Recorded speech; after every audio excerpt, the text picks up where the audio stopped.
প্রিয় দর্শক, আমরা এখন অবস্থান করছি পাড়াগ্রাম হজরতপুর গরুর হাটে। এখানে আমরা বিশাল একটা গরু কিন্তু দেখতে পাচ্ছি। এখানে আমরা এই গরুটার ব্যাপারে কথা বলবো এবং আপনাদেরকে এই গরুটা সম্পর্কে আইডিয়া দেওয়ার চেষ্টা করব। তো আঙ্কেল কেমন আছেন? আল্লাহ রাখছে ভালো। আচ্ছা, কোথা থেকে আসছেন? দিনাজপুর। দিনাজপুর থেকে। গরুকে একটাই নিয়ে আসছেন নাকি আরো না, নিয়ে আসছেন? বড় আছে 22টা। 22টা। হাটে ক্রেতার দেখা কিরকম পাচ্ছেন? আছে মোটামুটি ভালোই। মোটামুটি আছে। গরু কি একটাও বিক্রি হয়েছে এখন পর্যন্ত? না, হয়েছে কিছু কিছু। আচ্ছা, কিছু হয়েছে। কি মনে হচ্ছে হাট থেকে সব গরু বিক্রি করে যেতে পারবেন? আশা তো করি আল্লাহ যদি বাঁচায় রাখে। ইনশাআল্লাহ আশা করি আমরাও সব গরু বিক্রি হয়ে যাবে। তো আঙ্কেল, আমরা কিছুক্ষণ ঘুরে দেখতে পেলাম এই গরুটা সব থেকে বড় মনে হইলো। তো এই গরুটার দাম আসলে কিরকম চাচ্ছেন? দাম চাইতেছে বাজান 10.5 লাখ। 10.5 লক্ষ টাকা। এটার ওজন কিরকম হবে? 1322 কিলো। 1322 কিলো। এটা কোন জাতের গরু আঙ্কেল? এটা হলো ফ্রিজিয়ান মুন্নি। ফ্রিজিয়ান গরু।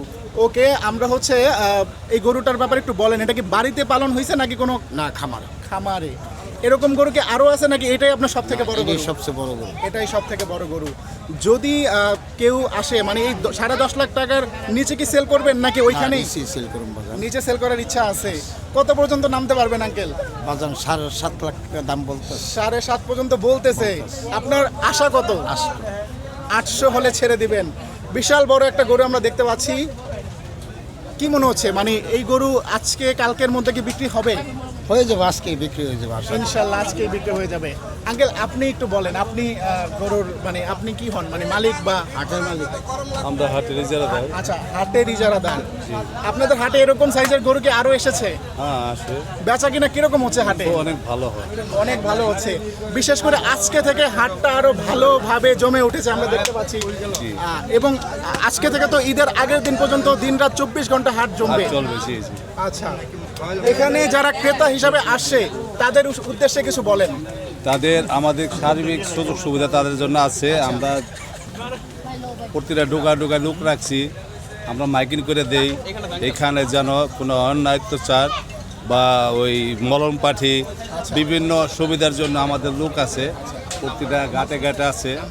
আমরা গাড়ি আসা যাওয়ার জন্য, পার্কিংয়ের জন্য সব জায়গায় লোক রাখছি, যাতে সবাই একটু ক্রেতা বিক্রেতা সবার ভালো হয়, এই জন্য আমরা ব্যবস্থা করছি। তার মানে যারা ক্রেতা রয়েছে তারা যেন সর্বোচ্চ কম ভোগান্তিতে গরু নিয়ে যেতে পারে, সেই ব্যবস্থাটাই আপনারা করার চেষ্টা করছেন। জি জি। ঠিক আছে আঙ্কেল, অনেক ধন্যবাদ। আশা করছি আরো অনেক বেচা বিক্রি হবে হযরতপুর গরুর হাট থেকে। এই হাটটা কত বছর ধরে এখানে জমে, এটা একটু বলেন। এটা তো প্রায় 91 থেকে 91 থেকে। তার মানে অনেক বছরের ঐতিহ্যবাহী গরুর হাট বলা চলে এই হযরত। 35 বছরের হাট। 34-35 বছরের হাট। ঠিক আছে আঙ্কেল, অনেক ধন্যবাদ আমাদেরকে সময় দেওয়ার জন্য। ইনশাল্লাহ আবারও কথা হবে। আসসালামু আলাইকুম। ওয়ালাইকুম আসসালাম।